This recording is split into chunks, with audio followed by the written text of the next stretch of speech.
गोव्यातल्या एका छोट्या हॉटेलमध्ये खाल्लेली ही कोळंबी करी इतकी भन्नाट लागली की रेसिपी घेऊनच आली.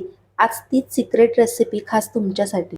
रोजचं जेवण एपिसोड 21 मध्ये तुमचं स्वागत आहे. सर्वात पहिले कोळंबी साफ करून त्याला मधनं काप द्यायचा आणि हळद मीठ लावून मॅरिनेशनसाठी ठेवून द्या. पॅन चांगला गरम झाला की यात दालचिनी, लवंग, काळी मिरी, साबुदाणे, जिरे आणि सुकी बेडगी मिरची घालायची. हे संपूर्ण कोरडे मसाले हलके भाजल्याने करीचा सुगंध आणि चव अनेक पटीने वाढते.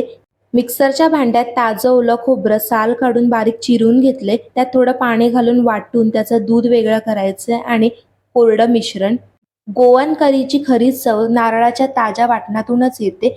एका मिक्सरच्या भांड्यात नारळाचा किस आणि कोरडे करून घेतलेले मसाले घालून थोडं पाणी घालून वाटून वाटण तयार करायचे. एका पॅन मध्ये तेल घालायचे. त्यात बारीक चिरलेला कांदा आणि लसणाची पेस्ट घालायची. कच्चा वास जाऊन द्यायचा. यानंतर यामध्ये उभी पातळ चिरलेली मिरची आणि टोमॅटो घालायचे. तयार केलेलं वाटण घालून चांगलं तळून घ्या. यात चवीनुसार मीठ घालायचे आणि चिंचेचा पल्प घालायचा आणि प्रॉन्स घालून चांगलं मिक्स करून घ्यायचे. कोकम किंवा चिंच अजिबात विसरू नका, यामुळे गोवन करीला खास आंबटगोड चव मिळते.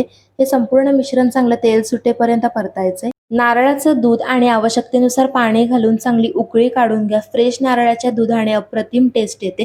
कढीपत्ता आणि कोथिंबीर घालायची बारीक चिरून. या प्रोसेसला गॅस बंद करायचा आणि 10 मिनिटांनी सर्व्ह करा, जेणेकरून मसाल्याची चव छान मुरते.